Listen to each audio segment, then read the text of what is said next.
하나님 감사합니다. 오늘 이 밤에 우리가 다시 주님 앞에 앉았습니다. 주님 말씀하시는 것을 듣고 또 주님께 우리의 형편과 사정을 아뢰며 주님께서 우리의 왕이 되시고 주인 되신다는 사실을 다시 확인하며 나아갈 수 있게 되기를 원합니다. 들을 길을 열어주시고 전하는 자의 입술을 붙들어 주시며 오늘 이 밤도 구하고 찬양한 대로 성령으로 충만한 밤 되게 하여 주시옵소서. 예수님의 이름으로 기도하옵나이다.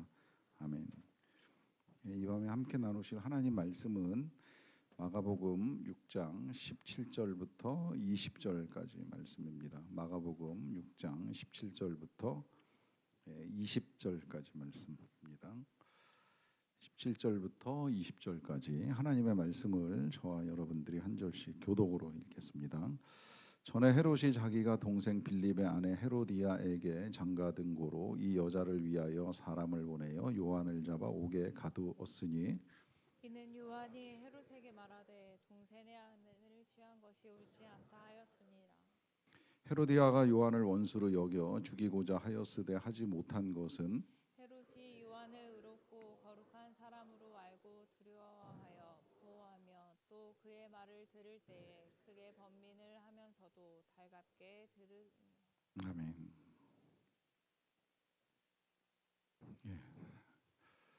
어떻게 하다 보니까 제가 지금 살고 있는 사택에서 한 15년 정도 산 것 같아요.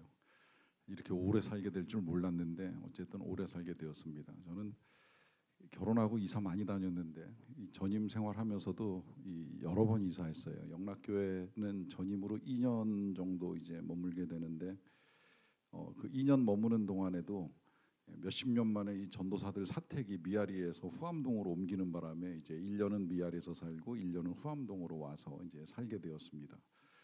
그러고 나서 이제 안수받기 위해 부천으로 가서 이제 또 사택에 거주하는데 거기도 또 몇십 년 만에 제가 1년 반 딱 살고 나니까 갑자기 사택을 바꿔주셔가지고 이제 또 사택을 옮겨서 한 1년 정도 이제 살다가 이제 그 다음에 이제 다시 이제 소망교회로 가게 되었는데 그러다 보니까 영락교회 저보다 이제 1년 먼저 다녀가신 목사님을 소망교회에서 같은 날 부임하면서 만났어요.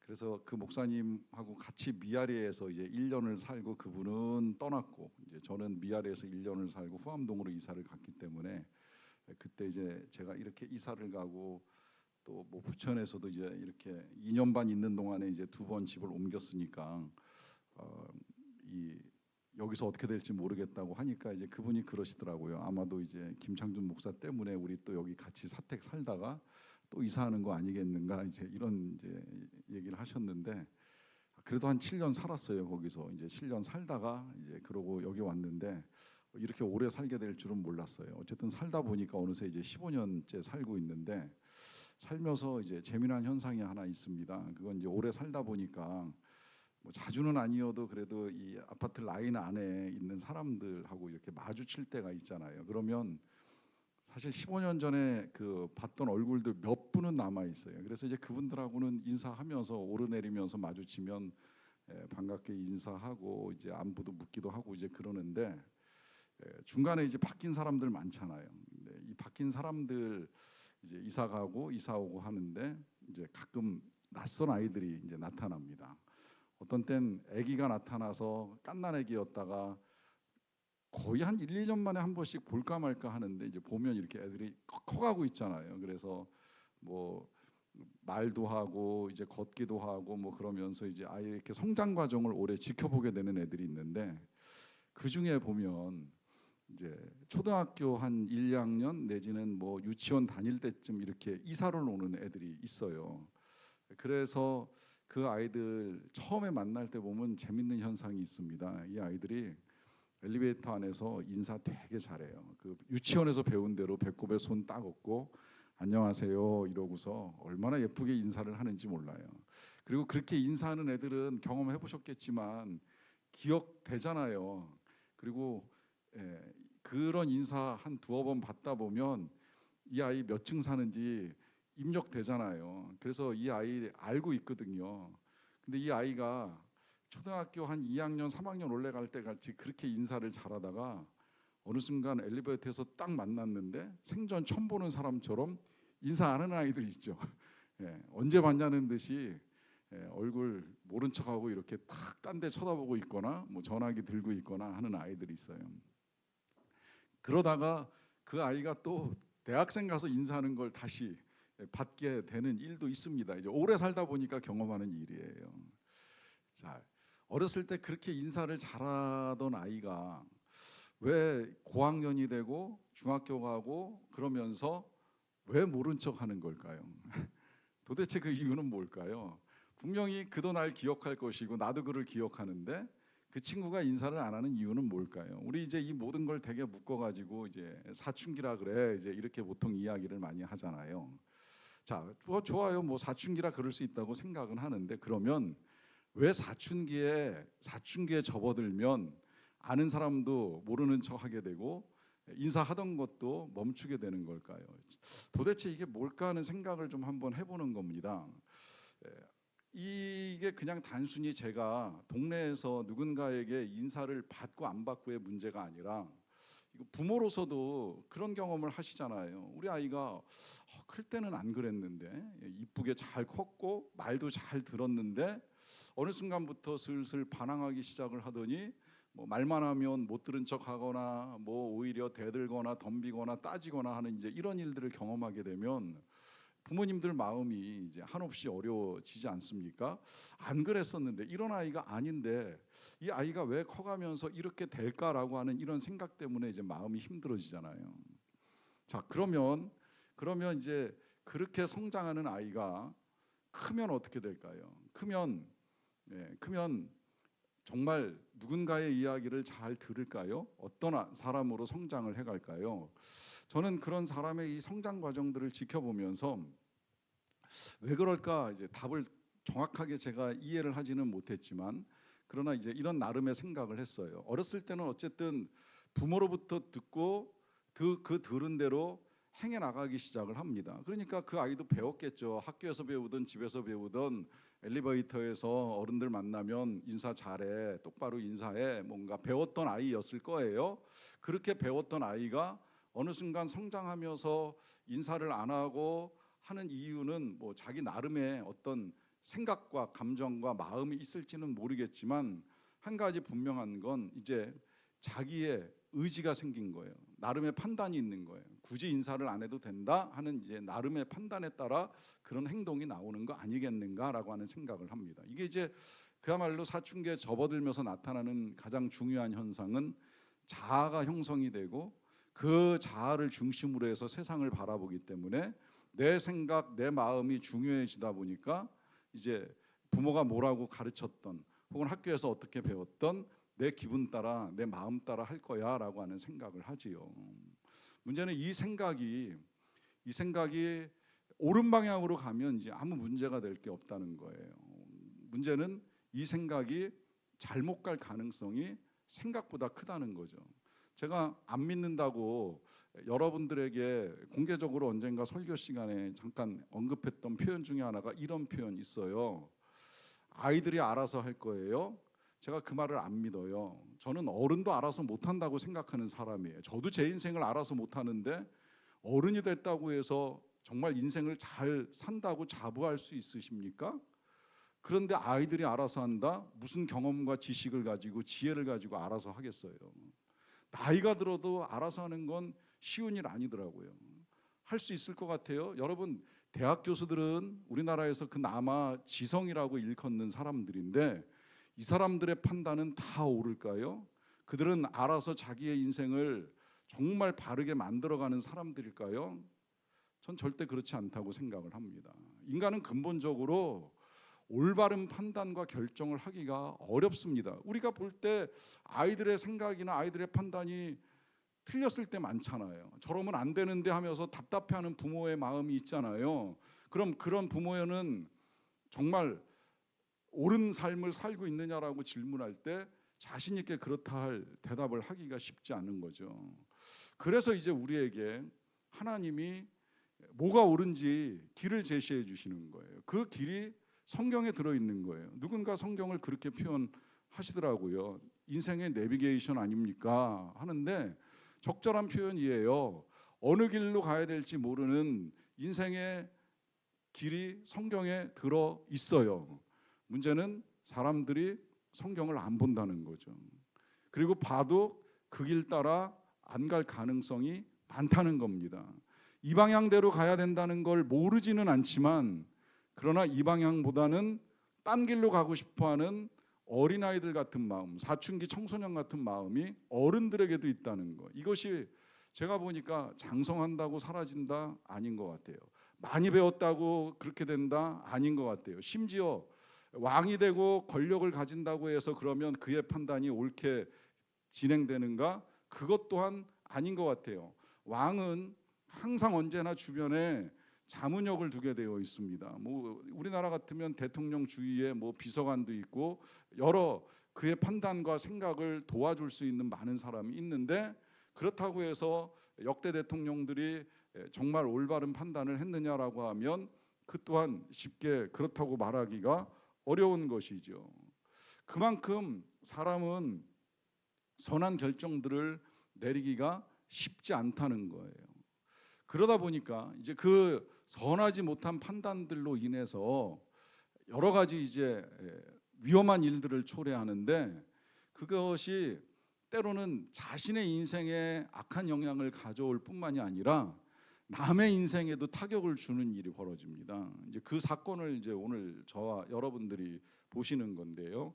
이 사건은 이제 지난번에 제가 나누었던 말씀하고 이제 연결이 좀 돼 있어요. 어떤 내용 나눴는지 아시죠? 나누었던 내용은 이제 예수의 이름이 이렇게 세상에 알려지기 시작을 하면서 그 이야기를 이제 사람들이 듣고 그 이야기가 헤롯에게까지 이제 전해졌어요. 그때 이제 헤롯이 듣고 혼자 나름대로 생각하기를 이렇게 말을 했지요.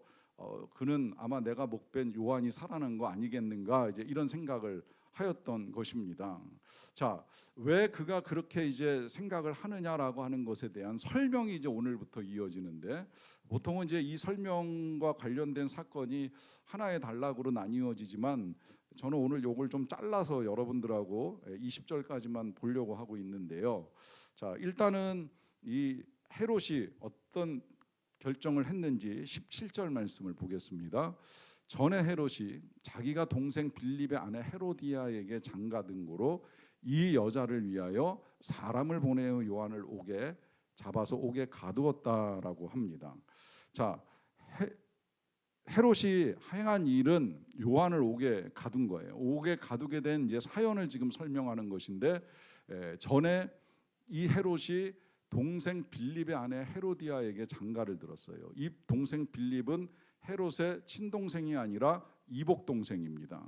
그리고 이 이복 동생의 아내인 헤로디아는 전해지기로는 그 당시 이스라엘 옆에 있었던 아랍 국가의 공주로 알려져 있어요. 그러다 보니까 이 공주와 결혼했던 빌립의 아내를 자기가 취해가지고 이제 정략적으로 자기의 입지를 강화시키기 위한 정치적인 욕심 더하기 이제 이 여자를 좋아하는 성적인 욕심이 합쳐진 거예요. 여기서 이제 인간이 그릇된 판단을 하는 이유 한 가지가 나와요. 이제 오늘은 그 중에 하나가 이 욕심이라고 하는 것입니다. 이 욕심이 어떤 욕심이든지, 안정화된 권력을 유지하고 싶은 욕심이든지, 혹은 이 자신의 성적인 욕구를 달성하고자 하는 욕심이든지, 그 욕심 때문에 이 동생의 아내까지 취하는 일이 일어나게 된 거예요.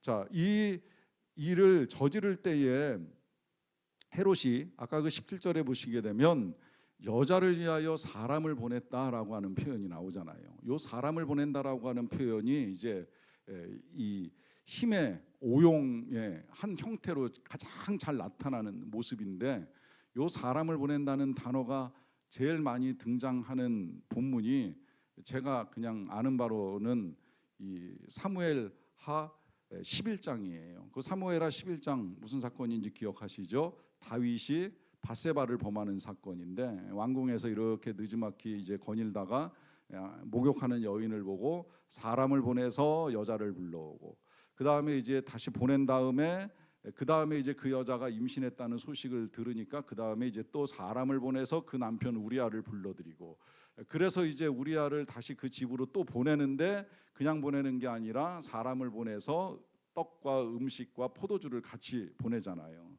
그러고 난 다음에 문제가 잘 해결되지 않으니까 그 다음에는 또 사람을 전쟁터로 보내서 이 우리아를 죽일 이제 계획까지 진행을 해나갑니다. 이 모든 일이 진행되는 과정 중에 왕이었던 다윗은 자신의 힘을 이용해 가지고 계속 사람을 보내는 일을 해요. 근데 이 보내는 것이 뭐 경우에 따라서는 선한 일을 위해서 보낼 수도 있는 것이지요. 좋은 소식을 전하기 위해서 누군가를 보내는 일을 할 수밖에 없는 상황은 있을 수 있는데, 이 지금 다윗이 보내는 이 모든 상황은 다 자기의 욕심을 위해서, 아니면 자기의 거짓을 위해서, 자기가 원하는 걸 달성하기 위해서 계속 사람을 보내는 힘의 오용의 형태가 나타납니다. 이런 상황을 보게 되면 누구라도 사람을 이용해서, 누군가를 이용해서 내 욕심을 달성하고 싶은 마음이 있다는 거예요. 그런데 이게 이제 우리가 힘이 없으니까 사람을 보내는 일, 사람을 이용하는 일 생각처럼 잘 안 되잖아요. 그 다음에 이제 어떤 일이 벌어지겠어요? 그 다음에 이제 우리가 하나님을 이용하는 거예요. 내가 원하는 욕심을 달성하기 위해서 하나님을 시켜서라도 뭔가 해보고 싶어하는 그런 태도가 우리에게도 나올 수 있다는 거예요. 가능성이 없지 않다는 말씀을 드리는 것입니다. 그만큼 우리의 욕심이 우리 안에서 통제되거나 절제되지 않으면 어떤 형태로든 힘이 있으면 힘이 있는 대로, 힘이 없으면 힘이 없는 대로 누군가를 이용해서 그것을 이루고 싶어하는 욕망이 나오게 된다는 것입니다. 그러다 보니까 이제 사람을 보내서 옥에 가두었는데, 그 가둔 이유를 다시 18절에서 밝혀줘요. 이는 요한이 헤롯에게 말하되 동생의 아내를 취한 것이 옳지 않다 하였음이라 합니다. 자, 동생의 아내를 취하는 건 옳지 않다. 그 동생이 뭐 정말 친동생이건 이복 동생이건 간에 이미 결혼해서 잘 살고 있는 그 부부 사이를 갈라놓고 한 여자를 취하겠다라고 하는 건 누가 봐도 옳지 않은 거죠. 이건 뭐 지금 우리가 생각할 때도 상식적으로 이제 말이 안 되는 일을 저지른 거예요. 문제는 이 옳지 않다라고 하는 옳은 말을 한 요한을 향해서 헤롯이 옳지 않은 결정을 내리죠.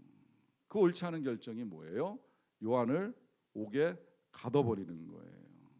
실상 틀린 건 내가 틀렸는데, 나가 틀렸다고 말하는 사람을 틀렸다고 하면서 죄인으로 몰고 감옥에 가두는 일을 합니다. 그만큼 사람의 판단이 잘못되어 있다는 거예요. 누가 틀린 거예요? 여러분 판단해 보세요. 요한이 틀린 겁니까? 헤롯이 틀린 겁니까? 우리 쉽게 판단할 수 있어요. 당연히 헤롯이 틀렸지. 요한이 뭔 잘못이야? 오히려 그가 잘못되었다는 걸 깨우쳐 줬는데 라고 우리는 생각할 수 있지만, 안타깝게도 이 힘센 요한의, 이 헤롯의 판단은 자신에게 옳지 않다고 하는 사람을 옳지 않다고 여기면서 감옥에 집어넣기까지 합니다. 자, 그럼에도 불구하고 이제 이 헤롯이 요한을 죽이지 못해요. 19절을 보시면 헤로디아가 요한을 원수로 여겨 죽이고자 하였으되 하지 못하였다 그래요. 자, 보면은 헤롯이 아니라 이제 헤롯의 아내가 된 이 헤로디아가 이 요한을 원수로 여겼어요. 아마 자기가 이제 죄가 한 것에 대한 이 요한의 판단이 기분이 나빴겠지요. 그러다 보니까 이제 원수로 여겼는데, 그럼에도 불구하고 헤롯이 죽이지를 못합니다. 뭐 헤로디아가 죽이지 못했다고 봐도 상관은 없어요. 어찌 되었건 이 사람들은 죽이고 싶은 마음은 있었지만 죽이지를 못합니다. 그 이유가 이제 마지막 20절에 나오는데요. 보실까요?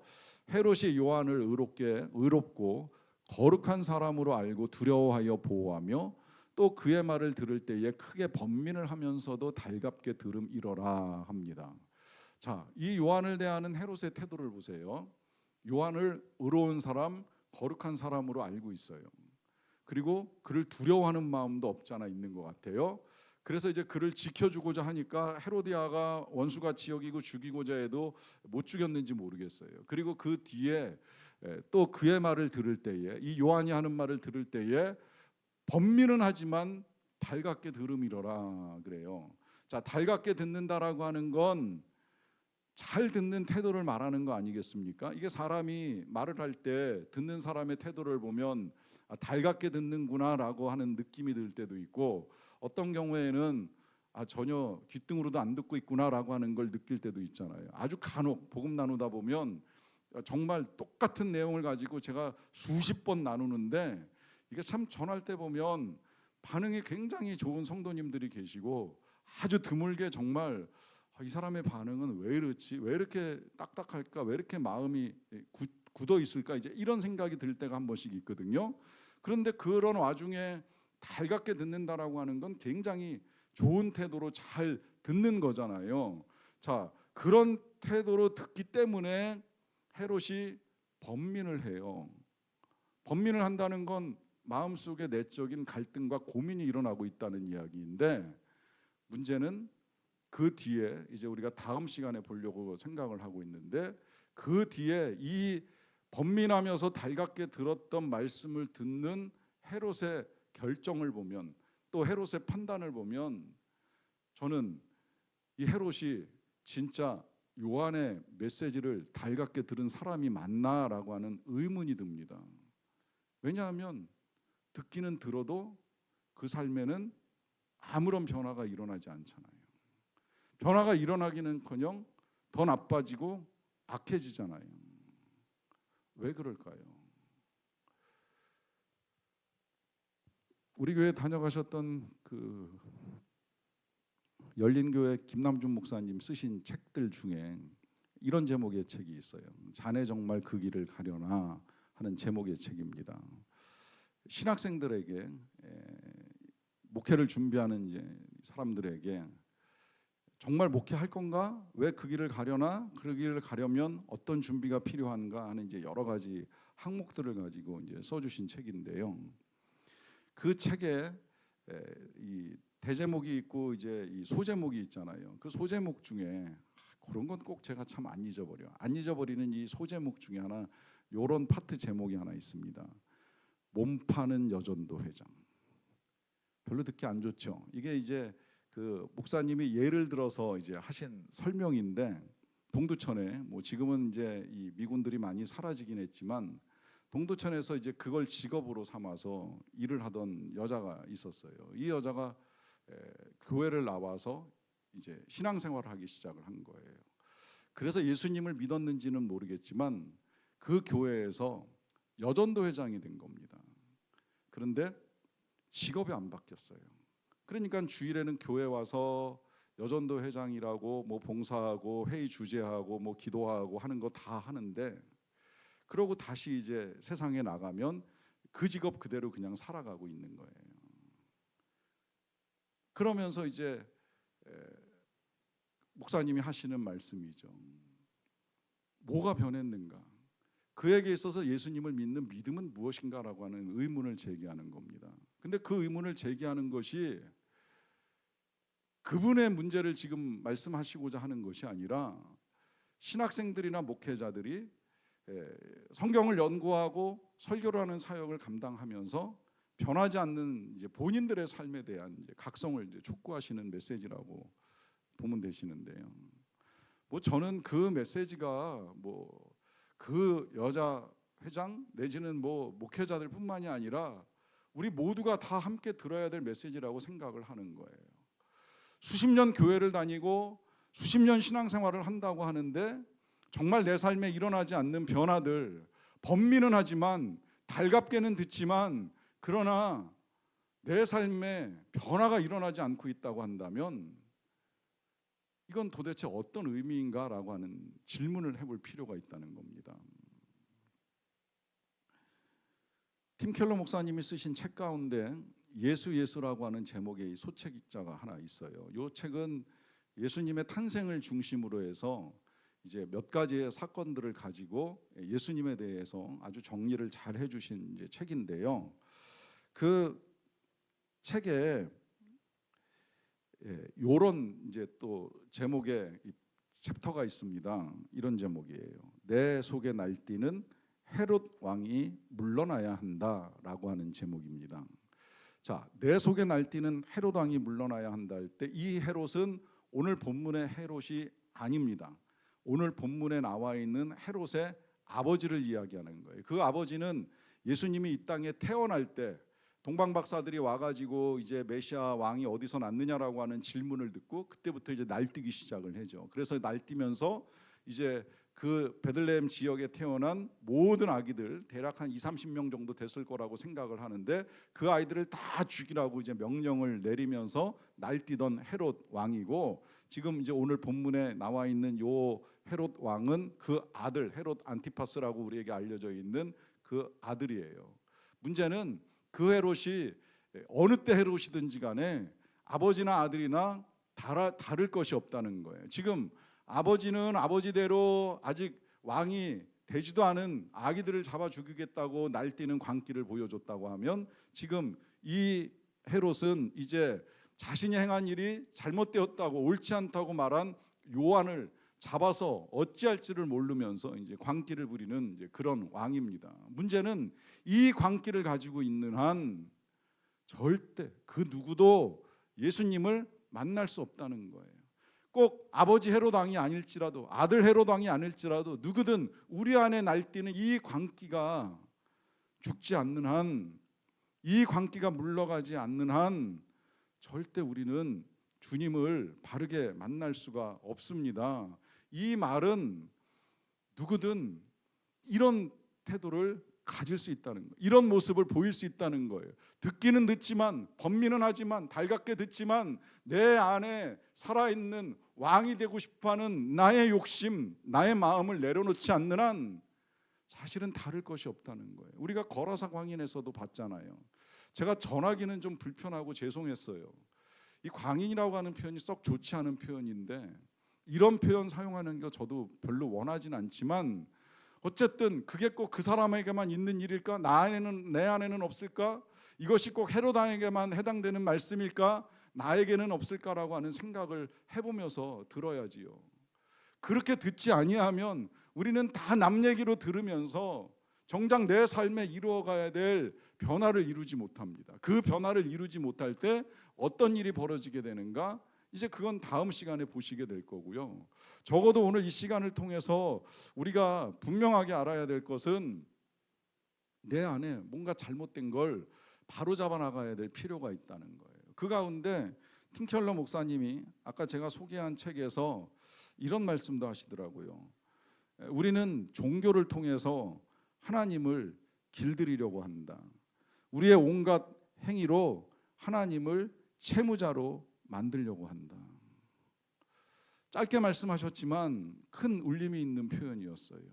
행여라도 우리가 행해 나가는 교회의 많은 활동들을 통해서 하나님을 채무자로 만들고 있는 건 아닌지, 아니면 내 말을 잘 듣는 하나님으로 길들여가고 있는 것은 아닌지, 이것이 다 무슨 이야기냐면요, 여러분, 우리가 신앙생활을 하면서 하나님이 진짜 우리의 인생의 주인이 되고 내가 하나님께 철저히 순종하려고 하지 아니하는 한 우린 다 헤롯의 왕권을 쥐고 살아가는 사람입니다. 그렇게 생각하시면 틀리지 않아요. 그래서 필요한 건 왕관을 내려놓는 거예요. 왕관을 내려놓는다는 건 내 마음대로 하고 싶어하는 그 모든 생각들을 내려놓는 거예요. 오늘도 우리가 그런 찬양 여러 가지 불렀어요. 여기 찬양합니다. 주님만 날 다스리소서. 예배합니다. 찬양합니다. 주님 홀로 높임 받으소서. 정말 여러분들의 인생을 주님이 다스리십니까? 내가 다스리고 있습니까? 누가 다스리고 있다고 생각을 합니까? 철저하게 순종합니까? 철저하게 신뢰합니까? 아니면 내 마음대로 하나님을 움직이기 위해서 아직도 길들여가기 위해 애를 쓰고 계시는지요? 우리에게 하나님이 주신 것이 있는데, 그 사도 바울이 가끔은 편지를 쓸 때 이런 표현을 써요. 뭐 사도 바울뿐만 아니라 히브리서에서도 동일한 표현이 나오는데, 믿음과 함께 선한 양심을 가지라라고 하는 말씀을 하십니다. 자, 이 양심이라고 하는 거, 이게 이제 선해야 된다라고 하는 말씀을 많이 하셔요. 자, 왜냐하면 우리도 이제 그런 표현 쓰잖아요. 뭐 양심에 털났다라고 하는 말부터 시작을 해가지고 양심이 어떻다, 이제 이런 표현을 부정적으로 쓸 때가 있거든요.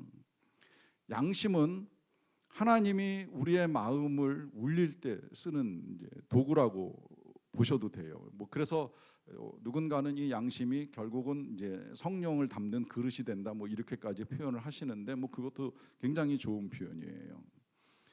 자, 헤롯이 번민하고 달갑게 듣는 이유는 아직 양심이 남아 있기 때문인 거예요. 사실 양심마저 강팍해져 버렸으면 듣겠어요? 당장 죽여 이러고 끝냈겠지요. 근데 그나마 죽이지 못하고 기분 나쁘니까 감옥에 쳐놓고 어찌해야 될까 번민하고 고민하는 거는 그나마 이제 양심이 남아 있기 때문이거든요. 이 양심이 흔들릴 때, 그 흔들리는 메시지에 따라 마음을 바꾸고 삶을 바꾸면, 그러면 진짜 놀라운 하나님의 은혜를 경험합니다. 그런데 그 흔들리는 가책을 외면해 버리면 이제 그 다음에 끔찍한 일이 저질러지는 거예요. 그래서 누가 그러더라고요. 양심, 원래 이제 한문으로 선한 마음이라는 뜻이잖아요. 근데 이걸 제대로 다루지 않으면 이제 양심, 두 마음이 된다, 두 개의 마음이 된다, 이제 이렇게 표현을 하는데, 사실은 사람은 두 마음으로 살아갈 수는 없습니다. 이건 예수님 말씀이에요. 하나님을 섬기든지 돈을 섬기든지, 하나님을 섬기든지 나를 섬기든지, 반드시 하나밖에 못 섬기게 되어 있어요.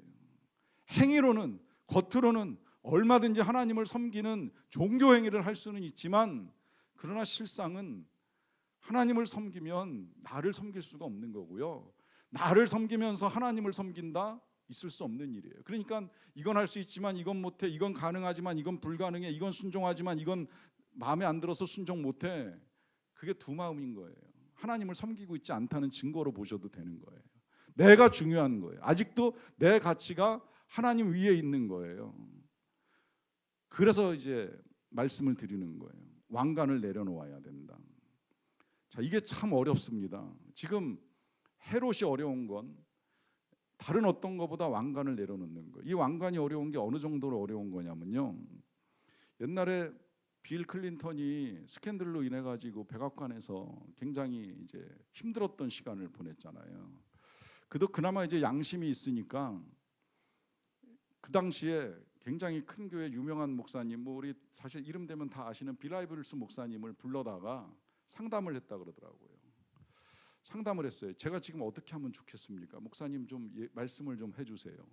거기까지는 양심의 소리를 들은 거예요. 지금 이 상황에서 어떻게 하는 게 가장 좋을지, 뭐 여러 사람들이 자문을 하겠지만 그래도 이제 목회자가 자기에게 도움되는 조언을 해주리라 생각을 하고 모셔서 말씀을 들으려고 그러는 거죠.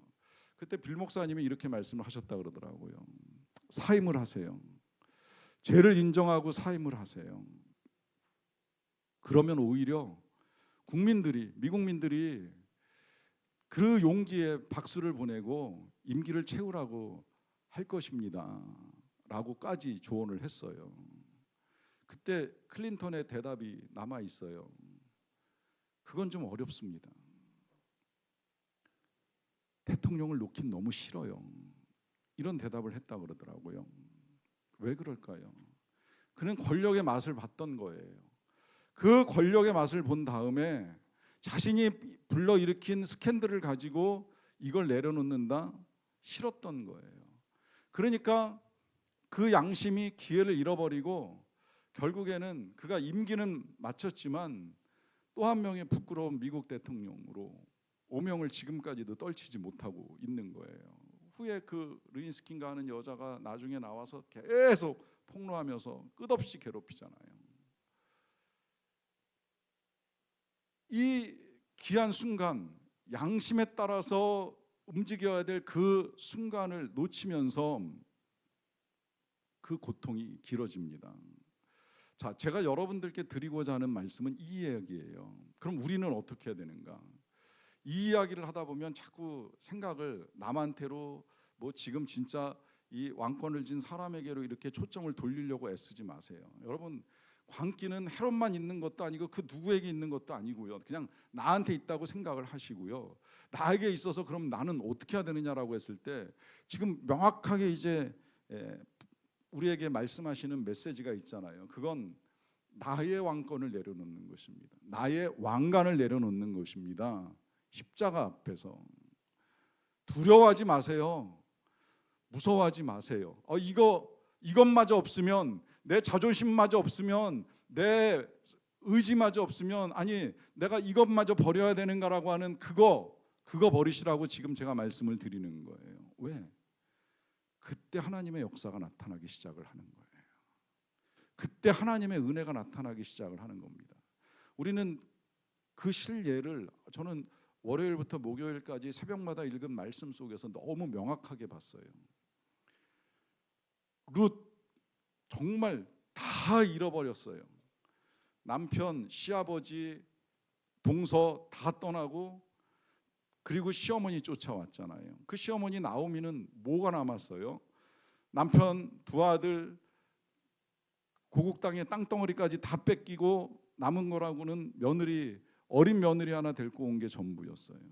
그러니까 아무것도 없어가지고 누가 살려주지 않으면 안 되는 그 비참한 인생에 오죽하면 자기 이름이 나오미가 아니라 룻이라고, 마라라고, 난 더 이상 기쁨이 아니라 쓰디쓴 인생이라고 이름까지 바꿨어요. 거기서 하나님이 은혜를 베푸시는 거예요. 거기서 하나님이 채워 나가기 시작을 하는 겁니다. 그가 가지고 있었던 그 모든 것들, 의지하려고 했던 남편, 든든했던 아들들, 믿었던 이민생활 다 잃어버렸을 때, 그때 하나님이 채워가시는 은혜 속에 하나하나 회복이 되기 시작을 하잖아요.